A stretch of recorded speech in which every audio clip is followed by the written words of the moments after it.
The shuttle broke through the amber clouds of 7 with a sound like thunder rolling across an endless sky. Inside the vessel, 32 students sat in rows of hard metal seats, their bodies strapped tight against the turbulence. They came from 12 different worlds, each one stranger than the last, and they had spent 3 years together at the Galactic Integration Academy learning how to survive in a universe that did not care if they lived or died. Danny Marsh sat in the back row by himself. He was human, the only one of his kind in the entire class, and he had grown used to sitting alone. The seat next to him was empty, as it always was. The other students did not hate him. They simply did not understand him, and things that cannot be understood are often avoided. He was 23 years old with brown hair that never seemed to stay flat and eyes the color of wet earth after a storm.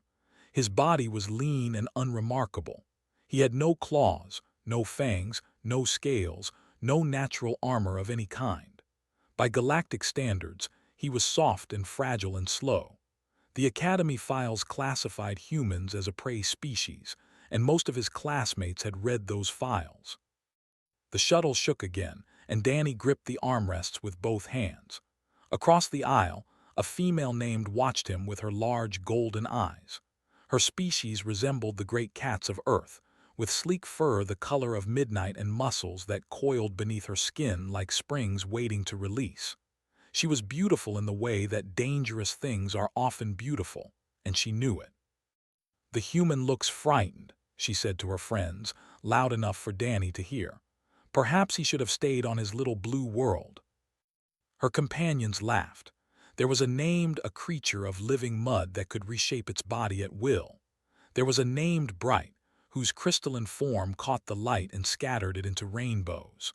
There was a young named, tall and powerful with 4 arms and scales that glowed faintly blue. Danny did not respond to the mockery. He had learned long ago that words were wasted on those who had already made up their minds. Instead, he looked out the small window beside him and watched the clouds part to reveal the world below. 7 was not a kind planet. Its forests were thick and dark, filled with trees that grew hundreds of meters tall and blocked out the light of the twin suns. Its air was breathable but heavy, carrying the scent of decay and growth in equal measure. Its animals were the stuff of nightmares, evolved over millions of years to hunt and kill with terrible efficiency. This was where they would spend the next 30 hours. This was their final examination. The shuttle landed in a clearing, and the doors slid open with a hiss of pressurized air.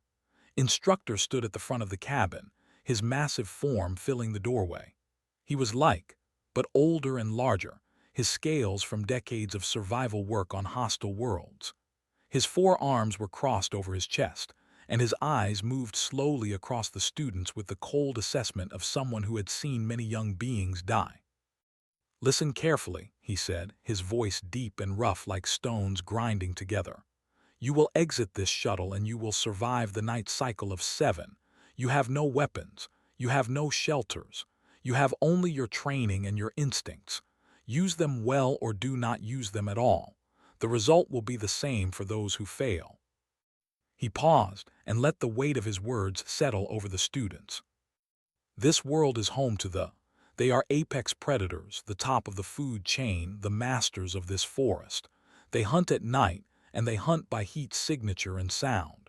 They can hear your heartbeat from 100 meters away. They can smell your fear from twice that distance. They have never encountered a prey animal they could not kill." Raised her hand. "What is our objective, instructor?" "Survival," replied. "Nothing more, nothing less. When the suns rise again, those of you who are still alive will return to this clearing for extraction. Those who are not alive will be remembered at the Academy Memorial Service. Do you understand?" The students nodded, their earlier confidence beginning to crack. Evan's golden eyes showed a flicker of doubt. Stepped aside and gestured toward the open door. "The night cycle begins in 2 hours. I suggest you use that time wisely. Find hiding places. Find high ground. Find whatever you need to stay alive until dawn. And remember, they are not your only concern. This forest has many dangers and all of them are hungry. One by one, the students filed out of the shuttle. Danny waited until the others had gone before rising from his seat and walking toward the door. As he passed Instructor, the looked down at him with an expression that might have been pity. "Human," said quietly, "I have read your file.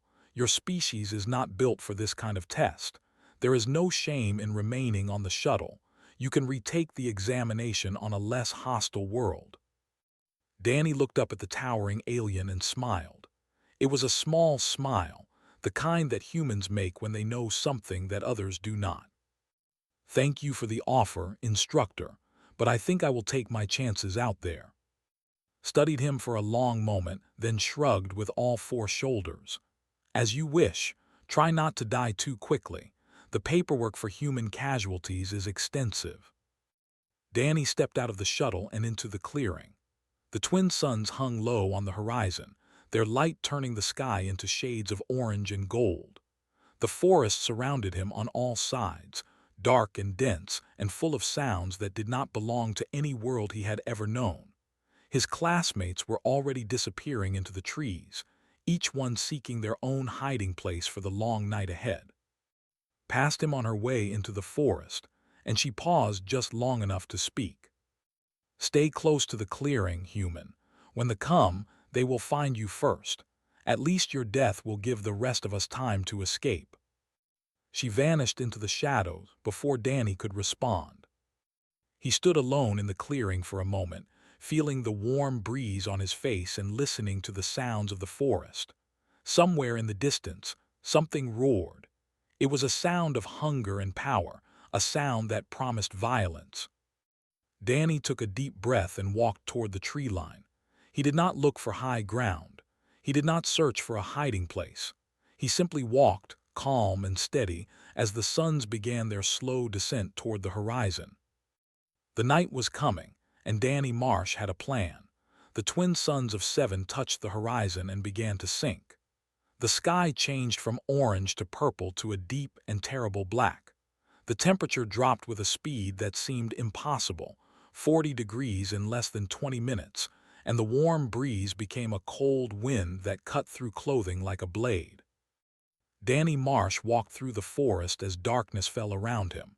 He did not hurry. He did not hide. He simply moved forward, stepping over roots and ducking under branches, his eyes slowly adjusting to the growing shadows. The other students had vanished into their hiding places long ago, and he was alone among the ancient trees. Somewhere to his left, he heard climbing high into the canopy. Her species could cling to vertical surfaces, and she had found a spot near the top of a massive tree where she would wait out the night in frozen stillness. Her natural camouflage would activate, turning her fur the same color as the bark around her. She would become invisible, a shadow among shadows, and she believed this would keep her safe. Somewhere to his right, there was sinking into the mud of a small pond. His liquid body could merge with the earth itself, hiding his heat signature and his scent beneath layers of cold, wet soil. He would breathe through a tiny tube that extended just above the surface of the water, and he would remain there until the suns rose again. Bright had found a deposit of mineral crystals near a rocky outcrop. Her crystalline body was already burrowing into the stone, surrounding herself with materials that matched her own composition. She would become just another part of the landscape, undetectable to any predator that relied on sight or smell. The young had dug a hole beneath the roots of a fallen tree. Her 4 arms worked quickly, carving out a space just large enough to contain her body. She would cover herself with leaves and branches and press her scales flat against her skin to reduce her heat signature. She would not move. She would not breathe more than necessary. She would become a statue of flesh and fear. All across the forest, the students of the Galactic Integration Academy were hiding. They were using every trick they had learned, every survival technique their species had developed over millions of years of evolution. They were doing exactly what prey animals do when predators are near. Danny did none of these things. He kept walking until he found what he was looking for. It was a massive structure at the base of an ancient tree, built from woven bones and dried vegetation, and things he did not want to look at too closely. The smell was overwhelming, a thick musk of animal and death that filled his nose and coated his throat. Fresh kills were scattered around the entrance, the remains of creatures that had been eaten recently. This was a nest. This was where the apex predators of Seven slept during the day and returned to during the night. This was the most dangerous place on the entire planet. Danny sat down beside it. He positioned himself with his back against the outer wall of the nest, feeling the rough texture of bone and dried plant matter through his thin shirt. The ground beneath him was soft with old leaves and older things. The cold wind had been blocked by the massive tree, and the area around the nest was surprisingly warm.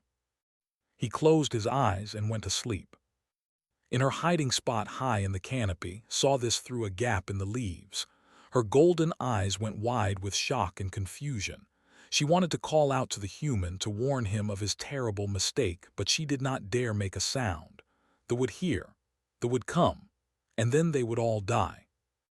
Instead, she watched in horrified silence as Danny Marsh settled into a comfortable position and began to breathe the slow, steady breaths of genuine sleep. The first arrived less than an hour later. It came from the deeper forest, moving through the darkness with a grace that seemed impossible for something so large. It stood on 8 legs, each one ending in a curved claw that could tear through metal. Its body was covered in plates of natural armor, black as the night sky and harder than stone. Its head was a nightmare of mandibles and eyes, dozens of tiny lights that reflected the faint starlight filtering through the canopy. It was the size of an earth elephant, and it moved with the silence of a ghost. The creature approached its nest and stopped. Its mandibles clicked together, producing a sound like wooden sticks being struck against each other. Its many eyes focused on the small figure sleeping against the wall of its home. Danny did not wake up. It circled him slowly, its massive feet landing on the ground without making a sound. It lowered its head and sniffed the human, drawing in great breaths of air that made Danny's hair flutter. It clicked again, louder this time, a sound that might have been confusion or curiosity or something else entirely. Danny continued to sleep. A second emerged from the forest, even larger than the first. This one carried fresh prey in its mandibles, a creature that looked something like a deer with too many legs. It stopped when it saw its companion standing over the sleeping human, and it made a low, rumbling sound deep in its chest. The two predators communicated in clicks and rumbles, a conversation that no translator could interpret. They circled Danny together, studying him from every angle. They sniffed him and prodded him gently with their forelegs. They seemed unsure what to do with this strange, warm thing that had appeared in their territory. Danny slept on. Eventually, they seemed to reach a decision. The first one settled down beside the nest, curling its massive body around the entrance in a protective circle. The second one joined it, positioning itself on the other side. Together, they formed a living wall around the structure. And around Danny Marsh. The human was now surrounded by 2 of the deadliest predators in the known galaxy. Their body heat radiated outward, warming him even as the temperature continued to drop. Their massive forms blocked the cold wind completely. Their presence meant that nothing else would dare approach this spot. Danny shifted slightly in his sleep, getting more comfortable. His breathing remained slow and steady. His heart rate was that of a person in deep, peaceful rest. In the canopy above, watched with eyes that had grown even wider. She did not understand what she was seeing. Every instinct she possessed told her that the human should be dead by now. Every piece of training she had received said that this was impossible. But there he was, sleeping among killers, as calm as if he were in his own bed. The night stretched on, cold and dark and full of terrors. The other students huddled in their hiding places, listening to the sounds of the forest and praying for dawn. Many of them heard the moving through the trees. Many of them felt the ground shake as the massive creatures passed nearby. Many of them held their breath until their lungs burned. Danny slept, and the predators slept beside him, as though he belonged there, as though he had always been there, as though a soft, warm human was simply part of the landscape they called home. The monitoring station hung in orbit above 7 like a metal eye watching the world below.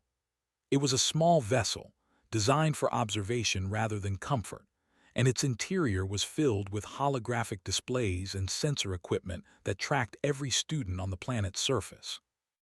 Instructor stood at the main console, his 4 arms resting on the control surface as he watched the data scroll past. Beside him, his assistant Prism flickered with nervous light.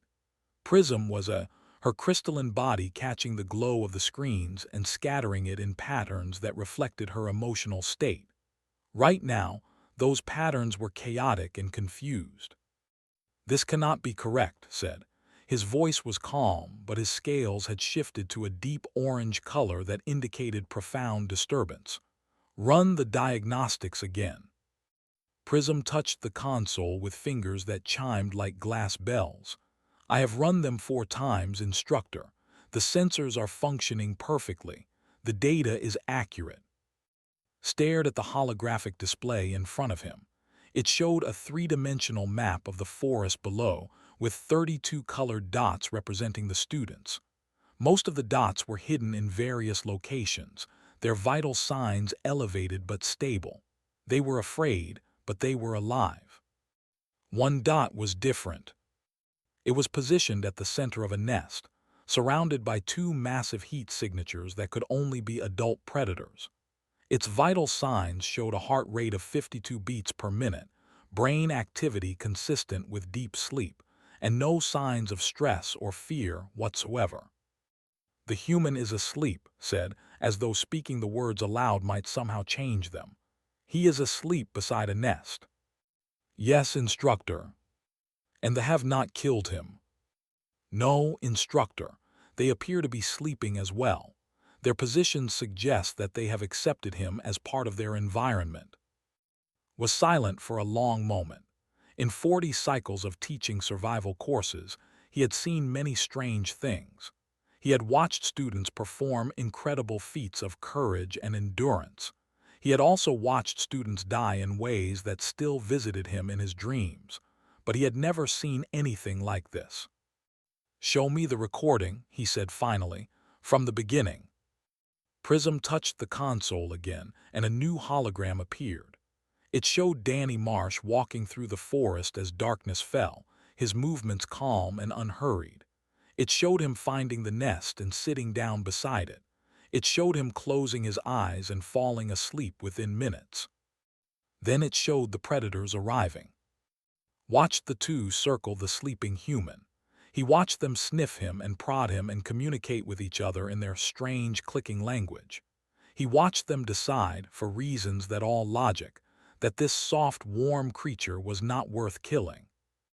"Pause the recording," he said. The hologram froze, showing a moment when one of them had its face mere centimeters from Danny's head. Its mandibles were open, revealing rows of serrated teeth that could slice through bone like paper. Its many eyes were focused on the human, with an intensity that should have preceded immediate violence. But Danny's face was peaceful, his breathing was steady, his body showed no tension whatsoever. "Look at his readings at this moment," said. "What is his heart rate?" Prism checked the data. 54 beats per minute, Instructor, slightly elevated from deep sleep but well within resting parameters. He did not wake up. "No, Instructor, he did not even stir."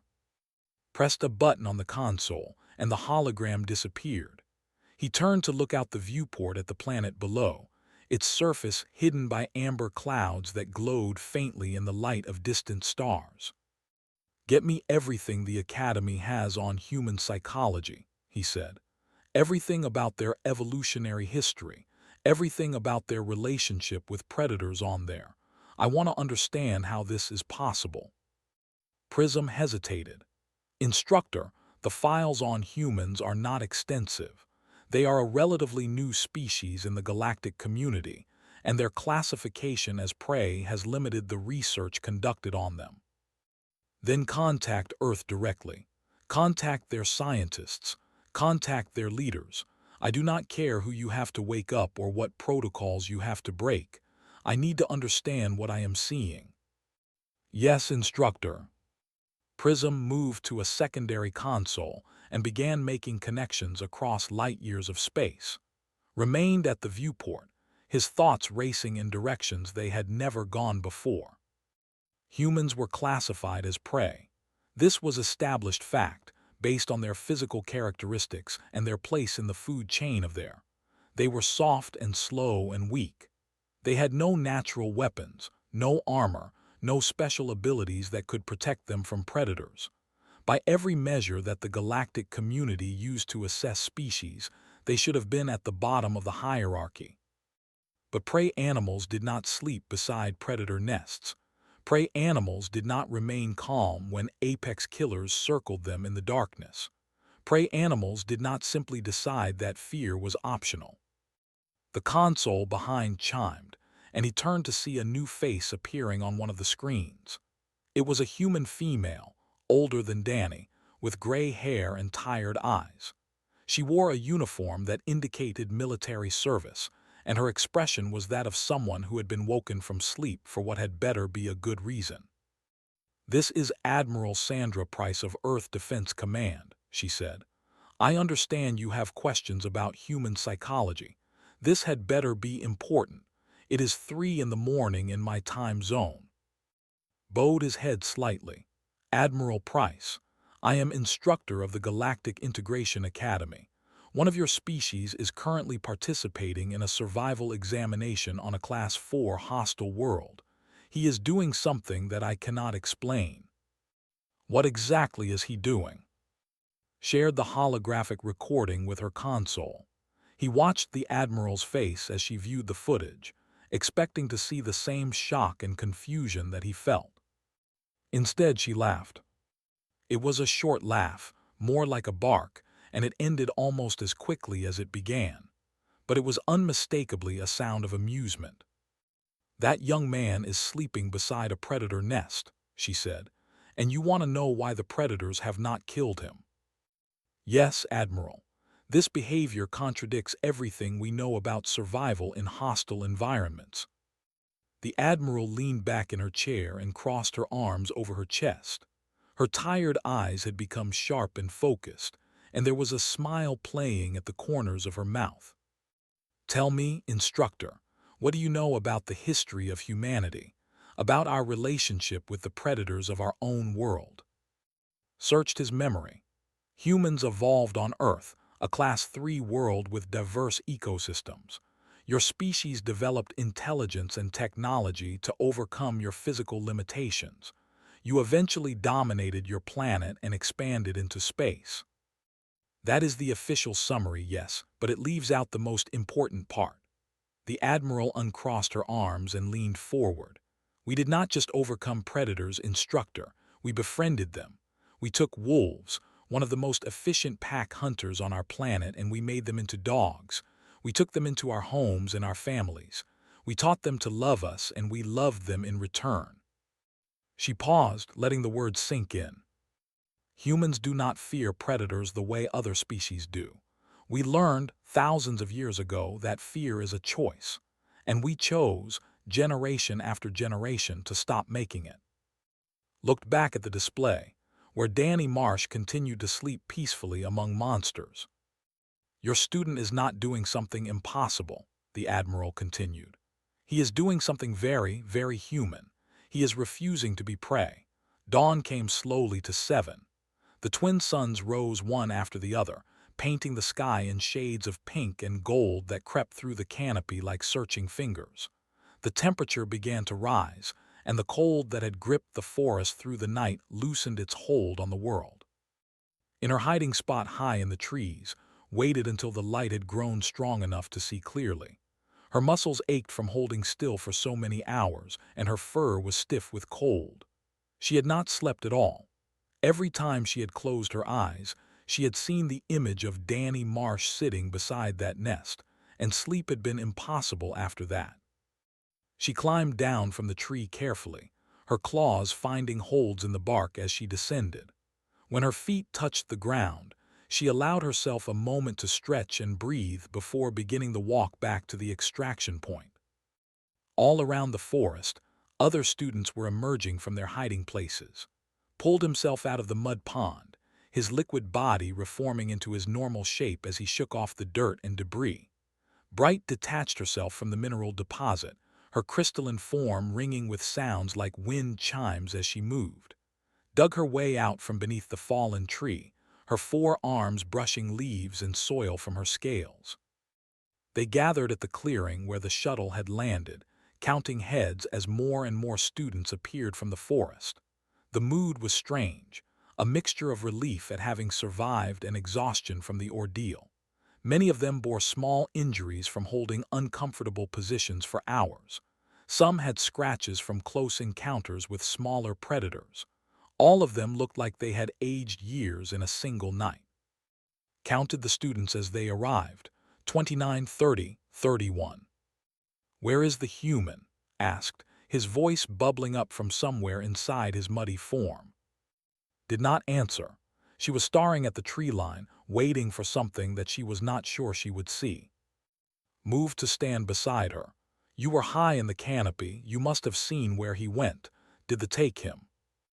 "I saw where he went," said quietly, "but you would not believe me if I told you." Before could respond, a figure emerged from the forest. Danny Marsh walked into the clearing with the casual stride of someone who had just taken a pleasant stroll through a garden. His clothes were rumpled, and there were bits of vegetation in his hair, but otherwise he looked perfectly fine.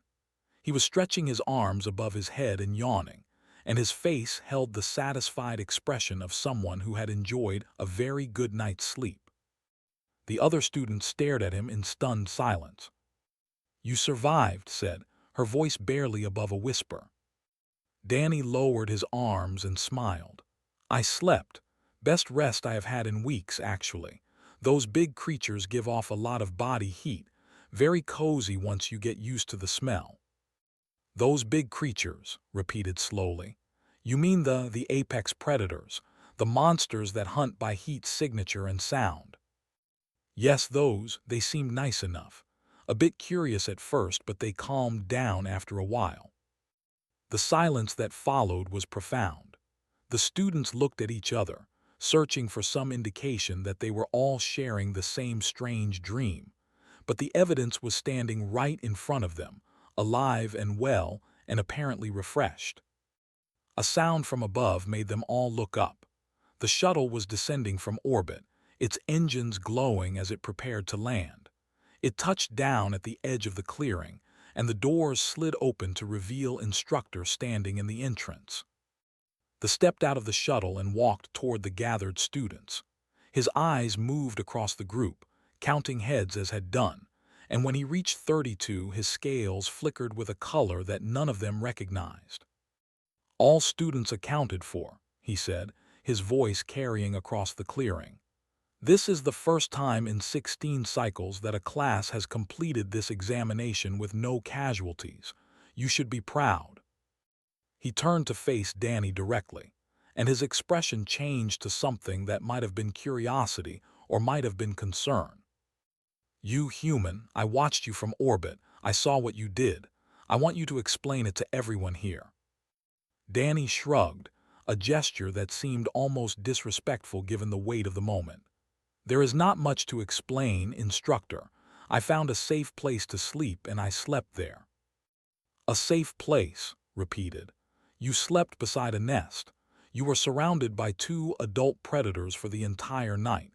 Every scanner on our monitoring station said you should be dead." "But I am not dead." "No, you are not, and I want to know why." Danny was quiet for a moment, and when he spoke again his voice had lost its casual tone. He was still calm, but there was something deeper in his words now, something that the other students had never heard from him before. "Predators do not hunt what does not run," he said. "They do not attack what shows no fear. This is true on every world that has predators, including my own. The creatures that hunt are designed to respond to certain signals. They look for movement. They listen for rapid heartbeats. They smell for the chemicals that afraid bodies produce. When they find these signals, they attack. It is instinct. It is the way they are built. He paused and looked around at his classmates. But when they do not find these signals, they become confused. A thing that does not run is not prey. A thing that shows no fear is not food. A thing that simply exists, calm and warm and strange, is something they have no programming for. They do not know what to do with it, so they do nothing. Stepped forward, her golden eyes fixed on Danny with an intensity that bordered on accusation. You are saying that you tricked them by not being afraid, but that is impossible. Fear is not a choice. Fear is a response to danger. It is automatic. Danny met her gaze without flinching. On most worlds, that is true, but on Earth, we learned something different. We learned that fear can be controlled. We learned that the body can be trained to remain calm even when the mind knows that danger is present. We learned this because we had to, because our survival depended on it. Hal asked, "How did your species learn such a thing?" Danny smiled, and there was something ancient in that smile, something that spoke of countless generations of humans facing the darkness and refusing to blink. We learned it from the predators themselves. We watched them, we studied them, and then we invited them into our homes and made them part of our families. We took wolves and made them dogs. We took wildcats and made them companions. We learned that the line between predator and prey is not as solid as everyone believes. It can be crossed. It can be erased. All it takes is the willingness to stand still when every instinct tells you to run. The clearing was silent. The twin suns continued to rise, and the forest around them came alive with the sounds of a new day. Somewhere in the distance, a roared, announcing its presence to the world. Danny turned toward the sound and listened for a moment. "They are not monsters," he said quietly. "They are just hungry, and when you stop acting like food, they stop treating you like food." He turned back to his classmates and gestured toward the waiting shuttle. "Now, if you do not mind, I would really like to take a shower. Sleeping next to those things was warm, but the smell takes some getting used to." He walked toward the shuttle, leaving 31 stunned students standing in the clearing behind him. The journey back to the Galactic Integration Academy took 12 hours. The students spent most of that time in their quarters, recovering from the ordeal on 7 and trying to process what they had witnessed. None of them spoke much. There was too much to think about, and the thinking was difficult. Danny Marsh sat alone in his cabin, looking out the small viewport at the stars sliding past. He had showered and changed into clean clothes, and the smell of the nest had finally faded from his skin and hair. He felt more rested than he had in months, and there was a peace in his chest that he had not expected to find so far from home. A chime sounded at his door. He said, "Enter," and the door slid open to reveal standing in the corridor. She hesitated for a moment, her golden eyes unreadable, and then she stepped into the cabin. The door closed behind her. "I came to apologize," she said. Her voice was quiet, stripped of the mockery and superiority that had colored it before. "I said you would die first. I said your death would give the rest of us time to escape. I was wrong, and I am sorry." Danny gestured to the empty chair across from him. "Sit down." She sat, her movements careful and precise like a cat settling onto an unfamiliar surface. For a long moment, neither of them spoke. "I have been thinking about what you said," finally began. "About fear being a choice, about humans learning to control it. I do not understand how that is possible. My people are hunters, we are predators ourselves. But even we feel fear when something bigger and stronger threatens us. It is how we stay alive." Danny nodded slowly.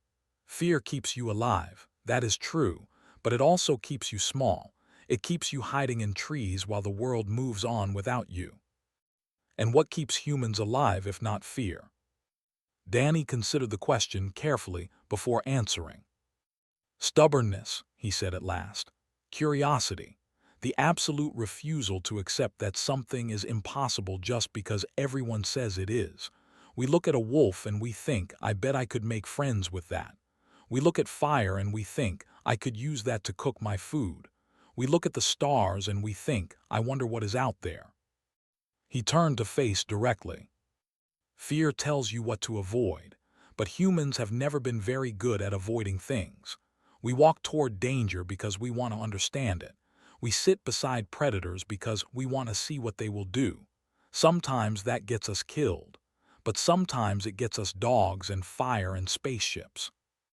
Was silent for a long time. When she spoke again, her voice was barely above a whisper. I could never do what you did. I could never sleep beside a nest. Even thinking about it makes my heart beat faster. That is okay, Danny said gently. You do not have to. You survived the night your own way, and that is what matters. I am not saying humans are better than other species. I am just saying we are different. We see the universe differently, and sometimes that difference is useful. The chimes sounded again, and instructor's voice came through the speaker. Danny Marsh, report to my office. We need to talk. Danny stood up and straightened his clothes. Rose as well, and for a moment they stood facing each other in the small cabin. Thank you for the apology, Danny said. But you do not owe me anything. We are classmates. We survived together. That is what matters. Nodded slowly, and something in her expression shifted. It was not friendship, not yet, but it was the beginning of something that might grow into respect. Danny left the cabin and made his way through the corridors of the ship to the instructor's office. The door was open, and was sitting behind a large desk covered in holographic displays and data tablets. His forearms were folded across his chest, and his scales had settled into a neutral gray that gave nothing away. Sit down, human said. Danny sat in the chair across from the desk and waited. I have taught this survival course for 40 cycles, began. I have seen students from 100 different species face the challenges of hostile worlds. Some of them succeeded, many of them failed, but I have never in all my years seen anyone do what you did on 7. Danny said nothing. He simply waited for the instructor to continue. I spoke with Admiral Price of Earth Defense Command. She explained some things about human psychology that I did not know. She told me about wolves and dogs. She told me about fire and tools. She told me about the long history of your species learning to live among dangerous things rather than running from them. Uncrossed his arms and leaned forward, his many eyes focusing on Danny with unsettling intensity. The Galactic Council has classified humanity as a prey species. This classification is based on your physical characteristics: soft bodies, no natural weapons, slow reflexes. By every measure we use to assess species, you should be at the bottom of the hierarchy. You should be the species that other species hunt and eat. He paused, and when he spoke again, his voice had dropped to something almost like a whisper. But you are not prey, are you? You never were. Danny met the instructor's gaze without flinching. We are what we choose to be, instructor. We choose not to be prey. We choose not to be afraid. Sometimes it works and sometimes it does not. But we keep choosing every generation, every day, every moment. It is who we are. Was quiet for a long time. The holographic displays flickered around him, showing data and reports that suddenly seemed less important than the conversation happening in this small room. I am going to file an amendment to the Galactic Council's classification of humanity, he said finally. I do not know what category you belong in. You are not predators, not in the traditional sense. You are not prey, even though you have all the physical characteristics of prey. You are something else, something new. Something that I do not think the galaxy has seen before. Danny smiled, and it was the same small smile he had given the instructor before stepping off the shuttle on 7. We have a word for it on Earth, he said. We call it being human. He stood up and walked toward the door. Before leaving, he turned back to face one last time. Thank you for the examination, instructor. It was exactly what I needed. He left the office and walked back to his cabin, past students who now watched him with something that looked almost like respect, nodded as he passed, stepped aside to let him through. Even, whose liquid body made expressions difficult to read, seemed to ripple in a way that might have been acknowledgement. Danny returned to his viewport and looked out at the stars. Somewhere behind them, on a dark and dangerous world, they were settling into their nests for the day. They would sleep and dream whatever dreams apex predators dream. And when night fell again, they would hunt as they had always hunted, following the signals of fear and movement and desperate flight. But they would not dream of the human who had slept beside them. There was nothing about him worth remembering. He had not run, he had not hidden, he had not been afraid. He had simply been there, warm and calm and strange. And that, perhaps, was the most human thing of all.